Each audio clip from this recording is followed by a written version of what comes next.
I will be talking about my personal journey to medicine, as well as giving you advice on all the steps that you have to take to apply and get offers from universities.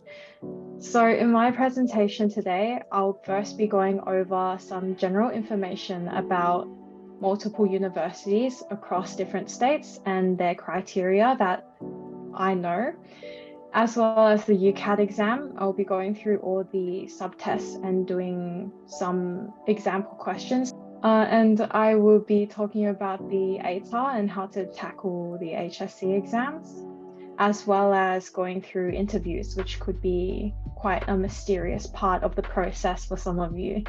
So I'll first start with some things that you should know about me. I went to NSG from year 7 to year 10, and I transferred to James Roos in year 11 and graduated last year in 2022. I achieved 99th percentile in the UCAT and 99.5 in the HSC.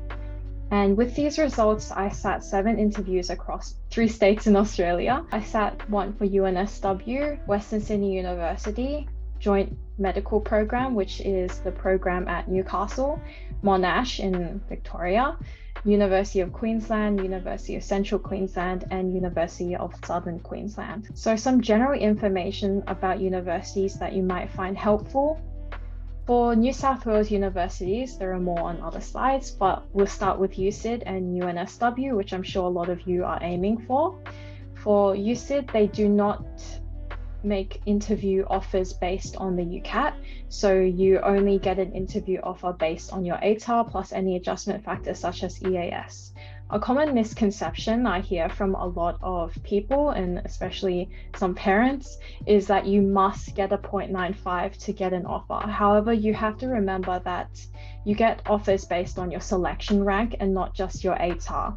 And your selection rank is your ATAR plus any adjustment factors. And UCID has a lot of schemes such as the EAS or E12 scheme if you have been disadvantaged in your senior years. For UNSW, your interview offers are given based both on your UCAT and your selection rank. And then after that, your offers are given into the course with an estimated third split between the UCAT, ATAR, and your interview score. For the 2022 cohort, which is the cohort above mine, the local median selection rank was 99.82, while the local median UCAT score was 3,106. The lowest selection rank was 99.5, and the lowest UCAT was 2,890. However, realistically, you will need above a 99.5 and 92nd percentile in the UCAT to receive an interview offer for UNSW. For moving on, for JMP, which is Newcastle University, your interviews are given solely from your UCAT score, and then the applicants must meet an ATAR threshold to be given an offer. I believe the lowest UCAT score this year that was offered an interview was 3,100. For Western Sydney University, which is a combined program with Charles Sturt University, interviews are given solely from UCAT score, and then applicants must reach an ATAR threshold to be given an offer. If you are in the Greater Western Sydney region, which you can check on their site as they have a list of postcodes, you do have a very good advantage in gaining an interview offer and offer to this university. So I highly recommend applying for Western Sydney if you are in Western Sydney. But this is because the university has high emphasis on giving back to the community in the Greater Western Sydney community. And this is something that you see in the interview as well, which I'll talk about later. So Western Sydney has a very unique way of calculating interview offer rankings from your UCAT score. Instead of taking your percentile, as most universities do, they make their own weighting. So their weighting is 0.56 times your VR score, 0.12 times your QR score, 0.12 times your DM score, and then 0.18 times your AR score. This is not confirmed, and so you'll notice that if you do poorly in VR, you might not get an offer from Western Sydney University because it accounts for more than half of their interview offer. However, if you absolutely smash VR out, you may have a very good chance of getting into Western Sydney University. So for Victorian universities, if any of you are interested in interstate, Monash, for interstate applicants, offers are given based on UCAT and ATAR, and you sit an interview in January. However, as many of my friends and I have found out, you do need a very high ATAR in the high 99s and UCAT score to receive an offer. To put it into perspective, I believe there are only 20 interstate spots in the university. And the thing about Monash is they only take high school applicants, I believe. So if you do not receive an offer from Monash when you are graduated from high school, I don't think you can receive one to the undergraduate program if you are a university student. For La Trobe, this is for rural applicants. So for their medicine, they do not use the UCAT, but they do use the UCAT for dentistry for office. For Queensland universities, for University of Queensland, interviews are given solely off the UCAT, and then offers are given out based on your interview performance, and then from that a 25-25 split on the UCAT and ATAR. For Central Queensland and Southern Queensland, because these are pathways to the University of Queensland postgraduate program, their process is very similar to the University of Queensland, so your interviews are also based on the UCAT, and then offers are based on all three factors. For Bond University, your interviews are solely given off ATAR. And you have to note that Bond University is a full fee paying university, so it will be much more expensive to study there than other universities. But it's still a very viable option if you are willing to pay that amount. So JCU, James Cook University, your interviews are given based off your ATAR. So the lowest ATAR for my year, this year, was 99.25 to receive an interview offer there. So Adelaide, the median ATAR for students who get accepted into this degree is a 99.35. And then your final results, your offers are based 20% off UCAT, 40% off interview, and 40% off your academic results, which is your ATAR, or as they call, or perhaps your IB if you do IB. For Western Australia universities, University of Western Australia, your applicants will be shortlisted based off their UCAT score and your predicted/actual ATAR if you have it, and then your interview score. About most postgraduate universities, once you get in, you do have an GPA requirement before proceeding to your Doctor of Medicine. This is just to make sure that you do not fail your undergraduate degree and then automatically get access to their postgraduate course. So for Curtin, students are required to submit their predicted ATAR form to the school and their UCAT results, and then you are given interview offer. And then your actual offers are valued 60% off your ATAR and then 40% off your UCAT. So here are my results, because I'm sure a lot of people are curious. So I got 760. Oh, I have to say that the total scores are out of 900. So I got 760 for verbal reasoning, 830 for decision making, 810 for quantitative reasoning, 870 for abstract reasoning, and my total score was 3,270. And I got 621 for situational judgment. So for verbal reasoning, which is the first sub-test, I will explain first a bit about verbal reasoning. So verbal reasoning is known as the hardest section of the UCAT because it has the lowest average mark. This section is 21 minutes long with 44 questions. I'll show you the statistics. So as you can see, the 9th decile or the 90th percentile for verbal reasoning was 680, which is significantly lower than something such as abstract reasoning, which was 830. So you can see its difficulty. And I will go over how I solved questions and some common mistakes. Some common mistakes I see students make is reading the questions first and then reading the stimulus.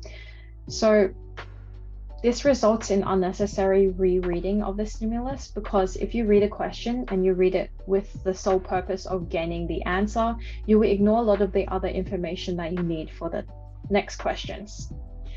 Second common mistake is not properly learning the logic behind the questions. I will go over the logic a bit in a later slide. So not learning the difference between a supported statement and what is not supported, and also not learning the kind of hierarchy of supported and unsupported statements, which I will go through. And third mistake is reading the stimulus once and then not remembering anything that was said in it. Again, if you do this, you waste a lot of time rereading it when you try and solve the questions, and you miss a lot of the key concepts. So my tips for tackling verbal reasoning: first and foremost, you have to learn how to read properly, how to read with purpose. The time for each passage, I think you get a bit under a minute to properly read and then answer the questions, so you have enough time to answer the questions. So read like you need to tell someone everything that has happened in the passage. For me, I read with the purpose of I need to explain to my mom everything that has happened in this passage. And so this helps you remember key points of each paragraph, so you can refer back to it if a question later concerns one of the key points. You can practice this by reading a wide variety of texts in your free time and then trying to read with purpose by recalling everything from the passage to someone and seeing what you missed. So for example, I could read like my English text, first page of my English text, and then close the book and try to tell someone what that text was about. And by doing this a lot, you learn to read with purpose. You learn to read better, and you save a lot of time that you would have lost rereading the stimulus. So for example, I will do an example for you here. Some of the key words that are in this example paragraph, I'll give you like, let's say 30 seconds to read it, and then I'll go over some of the key points that I see in this.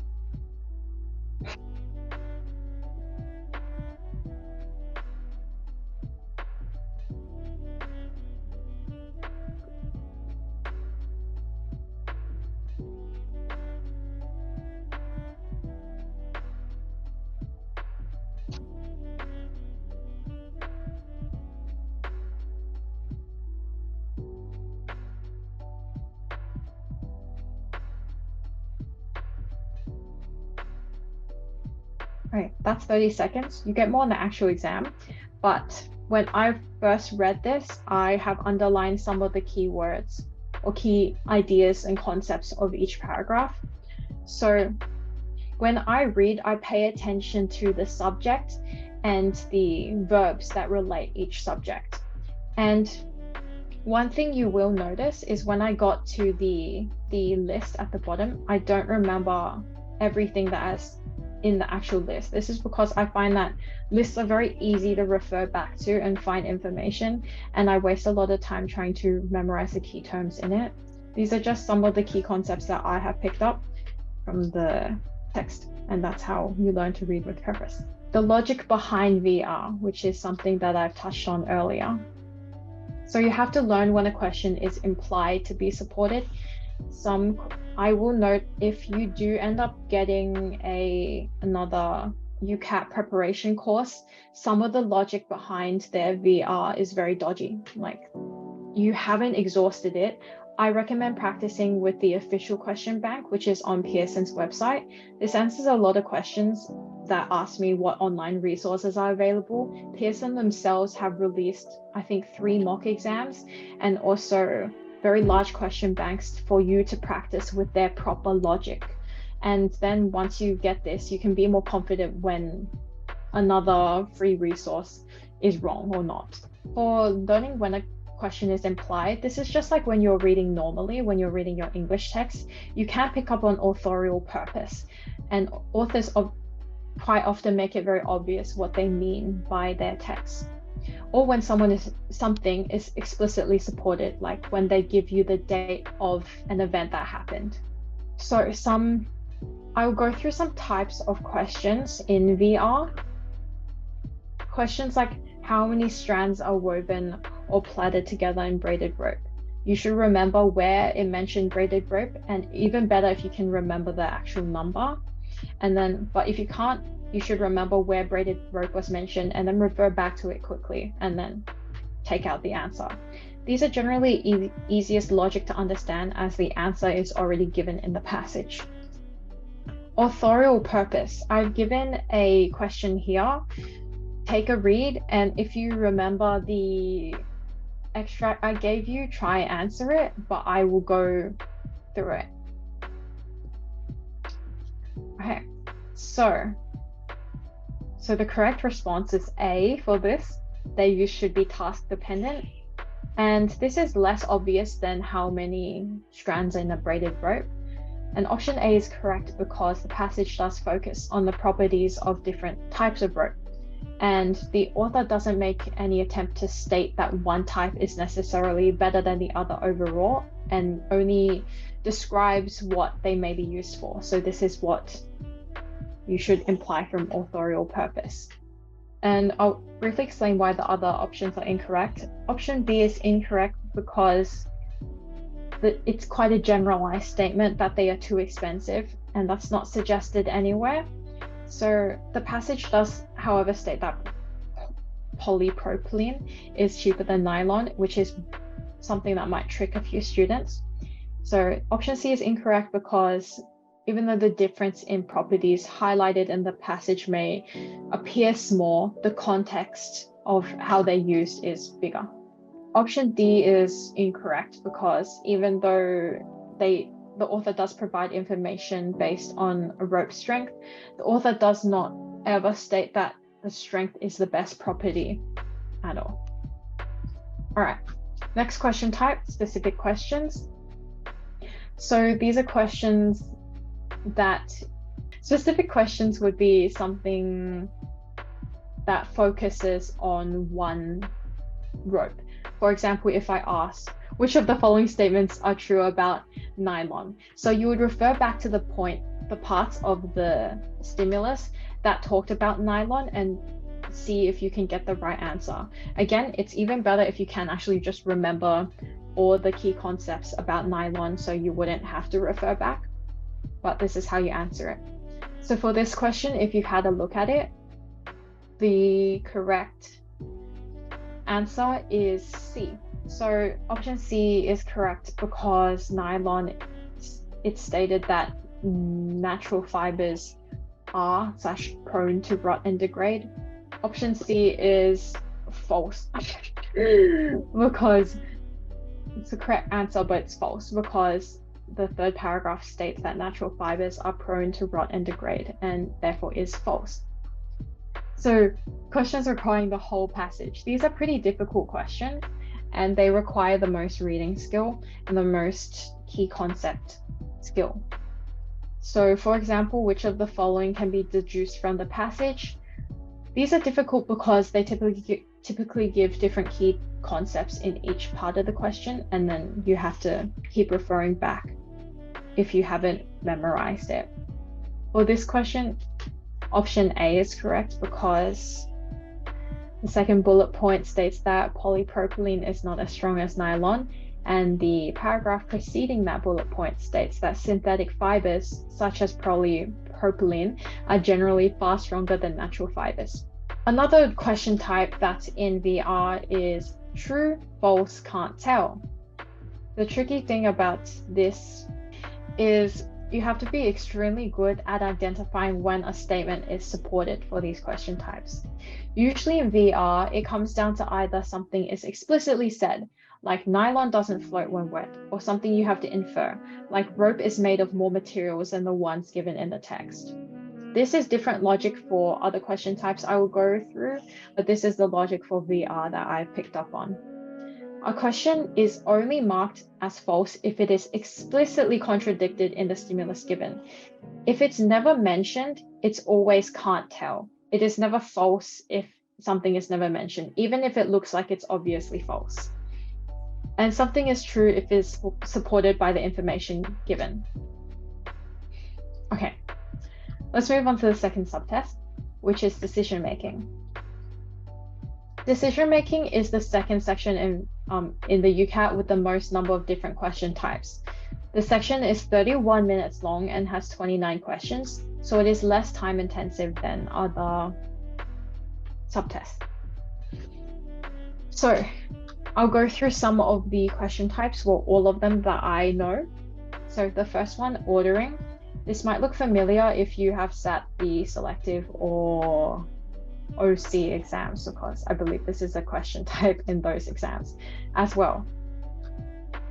How I solved it, I would either make a table or I would write 5 lines, and then I would write C, I, G, F, A for China, Italy, Germany, France, and America. And then once you look through the information, you would go, oh, China is this color, Germany is this color. And that's how I solve these questions. It's very intuitive. So the correct response of this question, as you can see, is D, syllogisms. This is one of the, I think what a lot of students struggle with is in decision making is normally syllogisms. Since a lot of students struggle, I'll give you a bit of time to try and solve it yourself before explaining how I solve it. I'll give you 30 seconds again, just because we are running out of, we're going over time.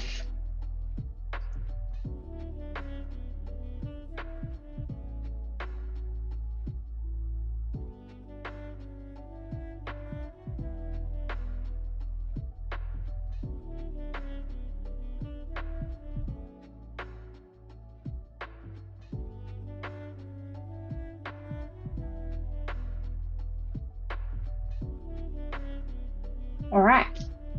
I don't think that was enough time to get through all the, I'm very impressed if you got through all the statements, but how I solve these questions. In the UCAT, you are given a laminated booklet and a pen. So I would write down a shorthand for all the topics that were mentioned, and I'll draw arrows in between them to see how they were connected. And this kind of helps me visualize all their relationships. I haven't drawn an example for you, unfortunately, but it's kind of like a flow chart and I'll explain it more if anyone else has questions in question time.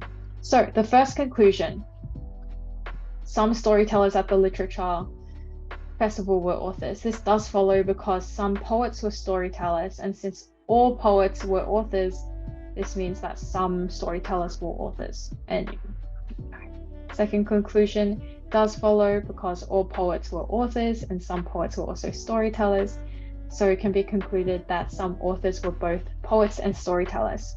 The third conclusion, it does not follow because we cannot conclude from the statement given that all authors were either poets or storytellers. Fourth conclusion, does follow. Some poets were not storytellers, therefore not all authors who were poets were storytellers. Fifth conclusion, does follow because all poets were authors, so all the storytellers who were poets were authors. That sounds confusing. It's less confusing if you write it down in the exam. Interpreting information. This is when you are given, sometimes it's information about a topic like VR, and you are asked questions again, yes, no, no. So you can use VR skills in interpreting information if you have learned to memorize where key concepts are. For the answers for this, first conclusion, it does follow because we are told in the statement that all employees must get a rating of 1 or 2 to get a bonus payment. And so if Diana received a rating of 4, then she will not receive a bonus payment. Second conclusion does not follow. Brian is only eligible for promotion now that he has been in the new position for 3 years. The third conclusion does follow. Roger has to have received a 1 or 2 for a bonus payment, so he can't have been given a 3. Fourth conclusion does follow. We're told that employees are only eligible for promotion after 3 years of service. Therefore, Salim got a promotion after 2 years. He can't be working for this company. Fifth conclusion does not follow. We aren't given any data to support whether the number of employees who receive a promotion each year is greater than those who do not. So we can't answer that. Arguments. This is a tricky question type, I think, but you can definitely save a lot of time if you learn the correct way to solve it. How I solved it is I would there are some criteria for arguments that you have to learn. Basically, each argument is kind of marked out of 2 points, and they get a point if they address 1 or 2. So the first one is if they address the problem involved. So I will say what the problem in this is. So, should society rather than family members be ultimately responsible for the care of older people when they are no longer mentally or physically able to care for themselves? So, I would say that the problem here is who will care for the older people, and it also needs to address the kind of statement as a whole. So an argument is made better if it mentions society and family members rather than something that doesn't mention either of them. If we look through the options available, I'll start from the bottom. Option D, no, everyone has a life to live. The elderly should not expect society or relatives to care for them.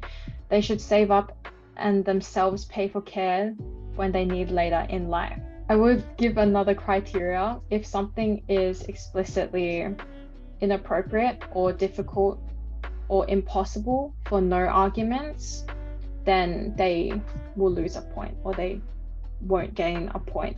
If something is either illegal, unethical, or impossible to do, then the no statements don't get a point for addressing the problem.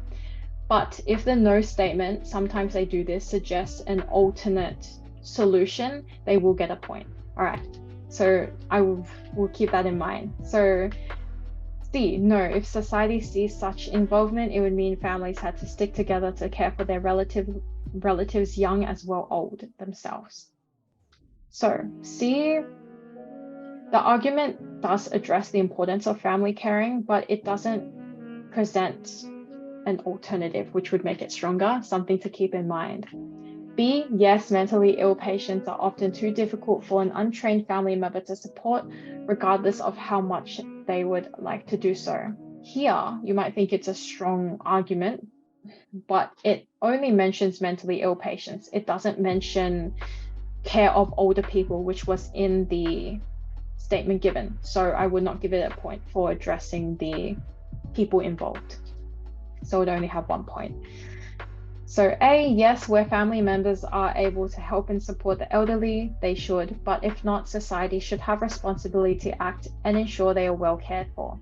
I would give this both of the points. It mentions both society and family members, and it also addresses the problem or a problem that family members could ultimately be responsible for the care, but there are circumstances where the family can't help, and so society should be willing to care for the elderly person. And that is how I tackled argument questions. Next two are much more straightforward and something we would be more familiar with. So the first one being Venn diagrams. I'm sure you can solve this very fast. A designer jewelry showroom has jewelry made up of gold, diamond, silver, pearl, and platinum.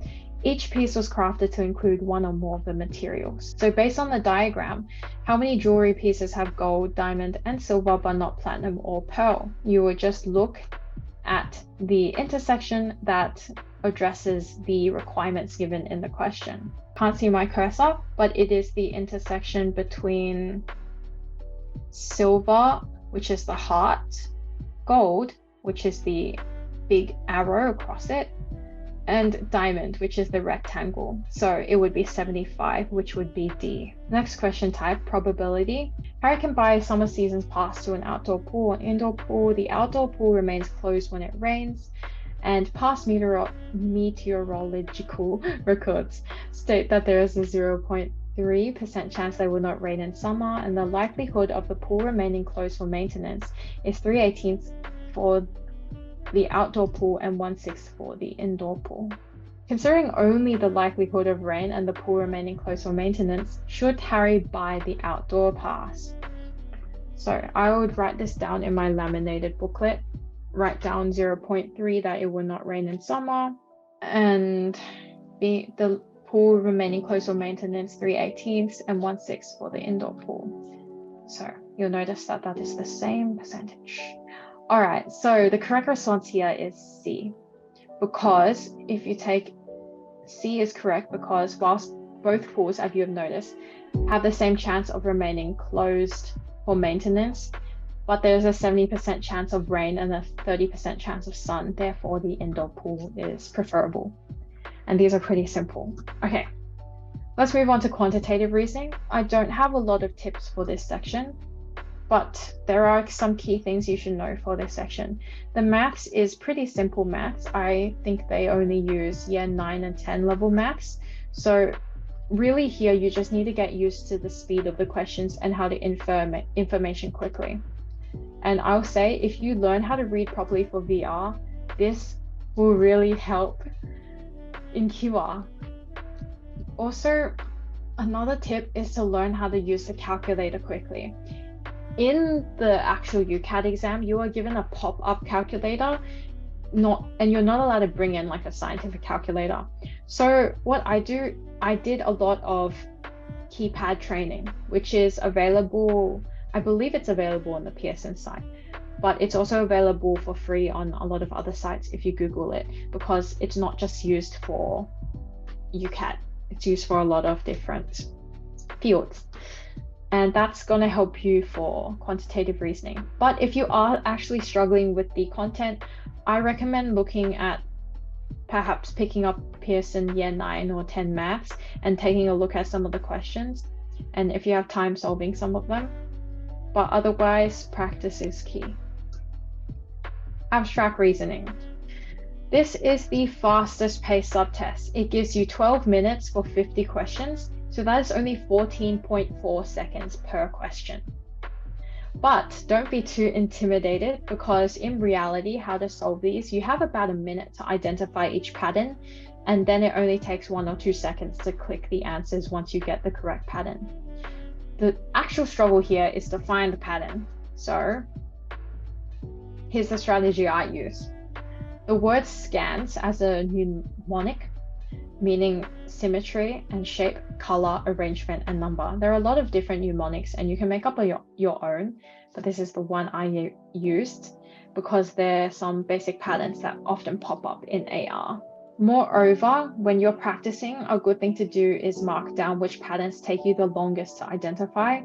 And in doing so, you might find out that you can get very absorbed into a single question and lose a lot of time. Or you struggle to identify a certain pattern and you note it down. For example, I used to struggle to identify symmetry in questions, and I found this out by noting down the time it took me to find symmetry in questions. Often I didn't get it at all, so I would start with trying to find symmetry if I was really struggling. A good thing to note is during the actual exam, you should flag questions that take you longer than a minute because you might lose time. You flag every part of it and then you skip it and come back at the end if you have enough time. It's good to remember that you can just guess the answers and flag it. Flag the question. It's very important because you don't get marked down if you get wrong answers in the UCAT. So it's better that you just have a guess out there. Situational judgment. Situational judgment assess your ability to choose the most appropriate action in workplace situations. And these assessments are designed to assess how you would handle situations that you encounter in the job you are applying for. I will say that the score is not used for most universities, but some universities cut off lower scoring situational judgment applicants. I believe hearing from my friend Monash has a cutoff. Google the university you're looking for and see on their website if they do have a cutoff. So there are 3 types of questions. Importance, when you are asked whether something is very important, important, unimportant, or very unimportant. Appropriateness, same as above, very appropriate, appropriate but not ideal, inappropriate but not the worst case, and very inappropriate. And most to least appropriate, which is, I believe, a new question type, where you're asked to choose from 3 options: what is the most appropriate action and what is the least appropriate action. For situational judgment, if you are struggling, you should have a read of Good Medical Practice, a code of conduct for doctors in Australia. If you just Google this, the PDF will pop up. But since it's very long, if you don't feel like doing this, just read a summary online. I'm sure there are some on some blogs. And also remember the key ethics involved with being a doctor. For this section, it's important to put your personal feelings aside and think how a doctor would act in this situation, or a student would act in this situation, a worker would act in this situation. But some general starters that I found, it's generally never appropriate to report someone immediately, which is something I found out quite early on when I got some questions wrong in situational judgment. The patient always comes first, so risking patient safety is never appropriate, and confidentiality is extremely important. There are more if you read the Code of Conduct for Australia. Some general tips: remember that practice makes habit. So if you're spam doing questions, spam practicing, you're just going to build in or memorize what you have been practicing. You're not going to memorize the proper way of solving questions. So whereas it is very important to do a lot of questions, it's also important to practice the correct logic, which you should learn before you start really grinding out the questions. And when you are doing questions, use a piece of paper and pen to practice, because that's close to the actual exams resources you are given. And use mocks. Mock exams are very important. There are some available on Pearson's website. I personally did a total of about 14 mocks before my exam, but only start really doing mocks when you feel confident with doing time practice with each questions in each section. When I first started doing mocks, I will say that I had scores below 2,800. But when I finished doing mocks, I was averaging about 3,050. So they are helpful. And before people send query, how many hours did you study for the UCAT? Oh, I've always really hated this question when people ask me it. I could tell you that I spent 500 hours practicing for the UCAT. I really don't know. And you could do the exact same time as me, and you could either score 3,500 or you could score worse. This is because everyone needs to spend a different amount of time practicing for the UCAT. I have some friends, as I stated before, who started 2 weeks before the exam and got a score in the 95th percentile. But I have friends who spent more than a year practicing and did not do as well as they should have on paper. So the answer is to do as much practice as you can until you can answer questions consistently correct under timed conditions. That is the best approach. And exam mentality is extremely important. Going into your exam relaxed and not having that mindset that this is it, like this is my end all be all. If I fail this, it's over. That makes you overly stressed. It will give you a big advantage in the exam. I remember when I went into the exam, I was relaxed, and my friends who generally did better than me in mocks didn't do as well because they were stressed. Let's talk ATAR. So my biggest tip is to join Toplogic. Yay! I will spend some time talking about our maths program because I'm sure a lot of people here are taking maths. Toplogic, we do have a unique course. So for maths, our program follows and accelerates the New South Wales syllabus in year 7 to 10, and also integrates extension topics frequently found in junior mathematics competitions, so you really get that holistic learning. Our year 11 and 12 program begins in the third term of our students' 10th year, and thus this allocates enough time for you to understand this or have a strong fundamental understanding. And you can also be exposed to a very wide variety of questions and problem-solving techniques regarding HSC topics. We do have a lot of very high achieving state rankers, top of courses. Our structured teaching and revision style will ensure that you will achieve your desired results in mathematics. And this applies for all the courses we offer. We offer science courses as well, which I'm sure Minnie will be going over more than I will. But that's my biggest tip. Join us for your ATAR journey and we will help you along the way. But I will go through some study tips I found useful in year 12. If you are struggling to keep up with your school studies, I do recommend watching our 99.95 study tips video on YouTube, which was the webinar that was last month. It's premiering tomorrow at 12 p.m. on our YouTube channel, so definitely go check it out if you are struggling and want more tips. So, key concepts versus memorization. What are key concepts? I found key concepts to be the concepts that are very important if they link into other topics in each subject. I'll give you an example. In physics, I found it's very vital that you understand how to write out force equations or learn how to split up different physical situations into X and Y components. Because if you don't understand these key fundamental concepts, you'll struggle with the more difficult questions you'll see later on. That is an example of a key concept and not something you should memorize necessarily.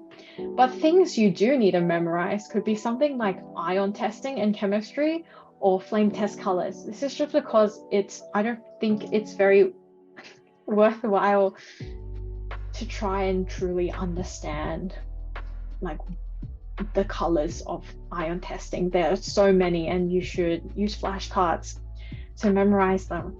But the downside of using flashcards are some students I find think that flashcards are the holy grail of learning, of studying, and they end up using them for everything under the sun, everything in your subject. This wastes a lot of time that could be better spent applying your knowledge after you've actually understood it by doing targeted questions, a technique you will catch in our 99.95 video if you have time to watch it tomorrow.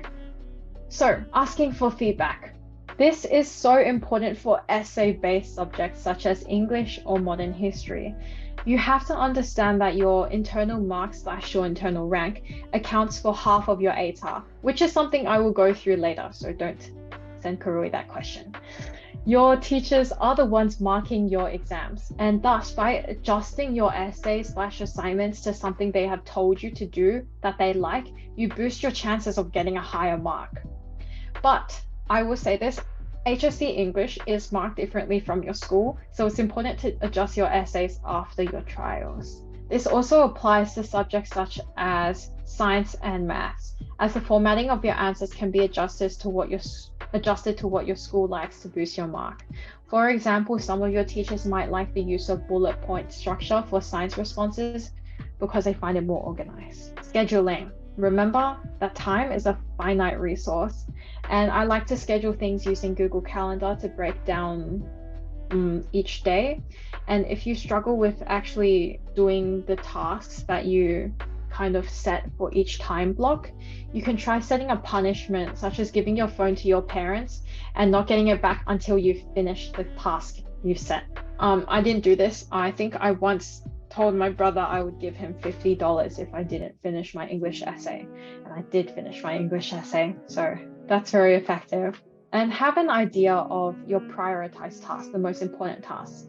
So if an emergency comes up during the day, you can easily rearrange your schedule and smash out the most prioritized tasks to be more efficient. I will now demystify the ATAR, because when I was starting year 11, I had no idea how UAC/NASA calculated my ATAR. So first I'll explain UAC. UAC is the site you will apply to undergraduate courses through, as well as access your ATAR through. UAC does publish a scaling report, but I haven't really met anyone who could really understand UAC scaling. Scaling is very strange, but I'll explain it like my friend who told me that the markers set a benchmark for what they think a band 6, band 5, band 4 student, etc. should receive in the exam, and all the scores are scaled around this mark. After you receive your ATAR, you are eligible for UAC offer rounds, and in each round, you'll receive one offer. So no, you will not get multiple offers at once. This is the same thing for other states. For example, Queensland has QTAC, Southern Queensland has SATAC, Victoria has VTAC.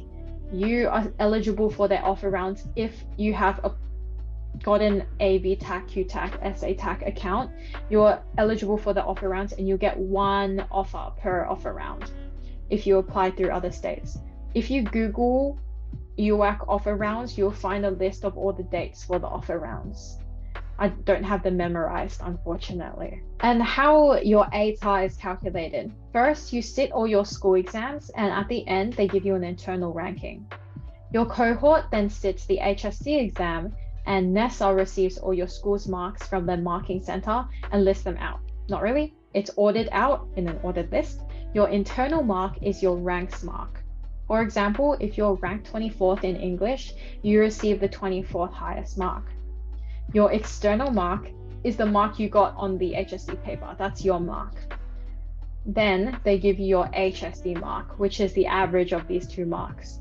These marks are not exactly used for your ATAR, I believe, as UAC scales your raw marks slightly different to calculate your ATAR.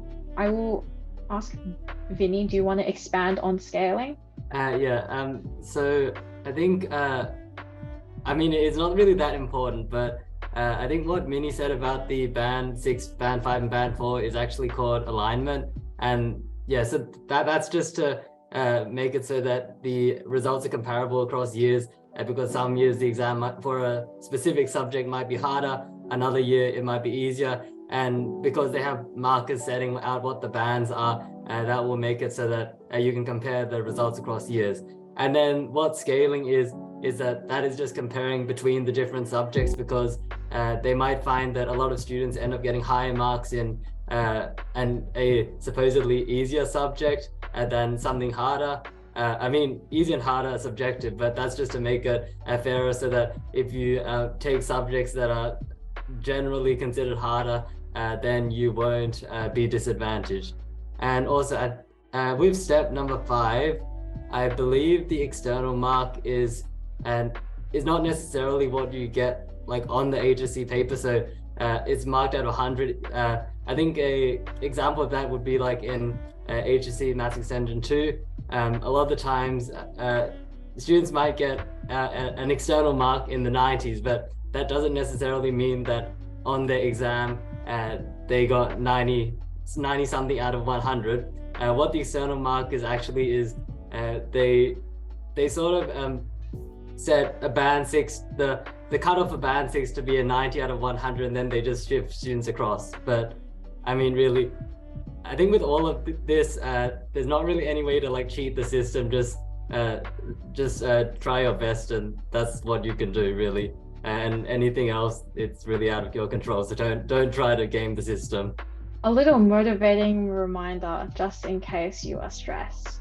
If you don't do well in your internal exams, it's fine. Personally, I did not do very well internally for many of my subjects. I ended up with not that great ranks. However, I did graduate from James Roos, so this might be a bit skewed. Moreover, when I went into my careers advisor's office, my estimated ATAR was a 98.75. This might seem extremely high, but I went into that meeting with our careers advisor hoping I would get a 99.5, so I could go to the universities requiring that high ATAR. My careers advisor actually told me that my ATAR estimate was an overestimate of what I should get in the HSC. So remember that the external exam, your HSC exam, is 50% of your mark. So for example, this is what one example of my marks look like. As you can see, my internal mark was not great. It's 86 out of 100. But for external, I got 96 out of 100. This is just if you work extremely hard for the HSC, you can really bring up your mark. That's just a reminder. But this doesn't mean slack off internally. And it also does not mean if you have very good internal marks, you can slack off for the HSC. You should be trying all year round, but it's just a little reminder to my HSC students in the chat. Let's go through interviews. Interviews, every university has an interview. Your performance in these interviews can make or break your offer. So most universities have an MMI format known as a multiple mini interview format. This is where you have multiple stations in an interview and you are given a scenario/question. You read it and then answer a couple questions from your interviewer. You'll have multiple stations. Typically, each university has 6 or more, so the process is quite lengthy. I've provided a table here for different unis and their interview processes. As you can see, I only know of 2 that use a panel interview, which is like a job interview where they simply ask you questions and you have 2 or panel. For example, UNSW, you get 2 interviewers and they take turn asking you questions. For most universities, they use MMIs as it kind of minimizes human bias in selecting candidates. I have a suspicion that interviews play a very vital role in office. Even if you do end up with a 99.95 and a 99th percentile UCAT, if you say something wrong, like a red flag in the interview, I'll go through what red flags are later, or they don't like you in panel interviews, you might just not get an offer to the university. So don't downplay the importance of an interview. Just because you got an offer doesn't mean you're gonna get into the university. Some common questions you will encounter, I'll go through 3. The first one being situational questions. For example, a 14-year-old patient goes to the GP and asks for the oral contraceptive pill. And you, if you're the GP, what would you do? So these are questions where you are given a stimulus based on a certain situation and ask questions on how you act in this certain situation and why. These are mostly pop up in the MMI because each station typically has either situational or ethics question or anything else. And they give you this stimulus and you have to analyze the problem to solve the issue. My tips here, you have to give a structured approach. Make sure your answer is coherent and your ideas are well structured. Yes, make sure to add depth and insight into the scenario. Here, I feel like a lot of students will fall into the trap of saying, no, I can't give them the pill because they're not of the age of consent. Whereas that is right. To give insight into the scenario, you would start with perhaps there are a lot of factors that I need to consider here. First one being patient safety, and second one being stuff such as autonomy. And then you would explain it. For example, patient safety. You may be worried if the patient is at risk of abuse or the reasons why she needs the pill. And that's something you need to address for holistic care, right? But of course, you need to say that because of autonomy, they can't consent for birth control, but you would have to think of alternate solutions to this as a healthcare professional. That's the skeleton framework of how I would tackle this question. Next type of question, ethics questions. A good thing you know for ethics questions is the ethical pillars in medicine, which are as follows, which is beneficence, non-maleficence, autonomy, and justice. So I'll explain them. Beneficence means that all medical practitioners have a moral duty to promote the course of action that they think is in the best interest of the patient. Often it's simplified to mean that practitioners must do good for their patients, but kind of reducing it to this is a bit simplistic. It's better to think of it as the process of ranking the available options for the patient from best to worst and taking multiple considerations concerned with the patient's expectations or circumstances into account. This is holistic care. Then non-maleficence is kind of the sister of beneficence. It states that a medical practitioner has duty to do no harm or allow harm to be caused to a patient through neglect. Any consideration of beneficence is likely, therefore, to involve an examination of non-maleficence. So in medicine, autonomy means that a patient has the ultimate decision-making responsibility for their own treatment. A medical practitioner cannot impose treatment on a patient. The only exception is in cases where a patient is deemed to be unable to make autonomous decisions, such as their mental capacity or age or emergency doctrine. And justice means that it's the principle that when you're weighing if something is ethical or not, you have to think about whether it's compatible with the law, the patient's rights, and if it's fair and balanced.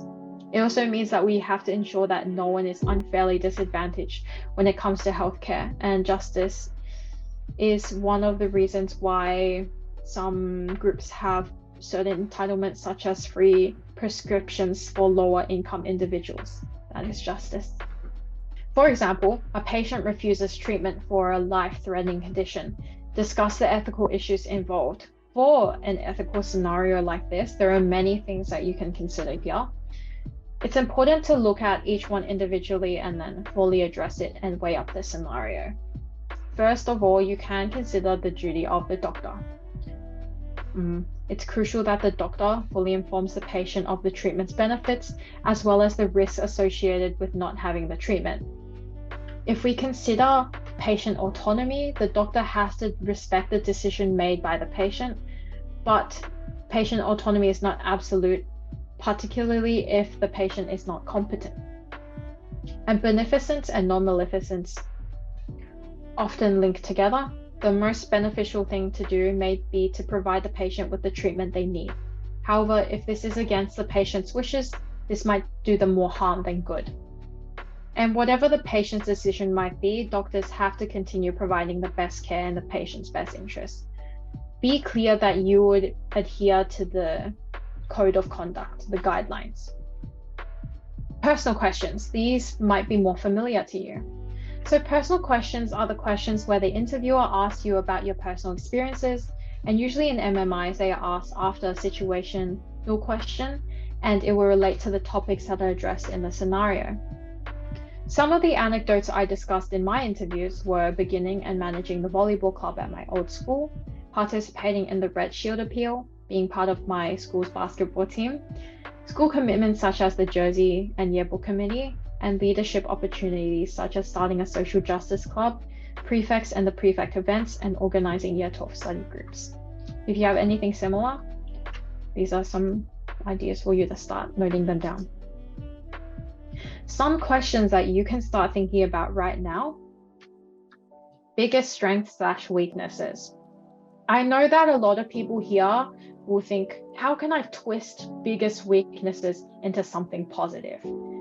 If you try to do that, I don't recommend doing that, because you're meant to stay away from shallow answers or answers hidden as good things, such as I work too hard or I care about my friends too much, because these make you come off as a person who's unable to self-reflect, to really see the weaknesses in you. And if they pick up any weaknesses and you don't, and you say, oh, I work too hard, they might just think you're unable to look at yourself as a whole and improve.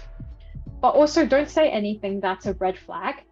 For example, don't say, I struggle to care about people, I have a lack of empathy, or I'm racist or homophobic. These are two big red flags of weaknesses that you should avoid. The most important thing you've done in the past 2 years. This does not have to be a huge thing. You don't have to say, I started a charity, or I saved 5 people from a burning building. But it has to be something that is telling of what formed you as a person, who you are right now.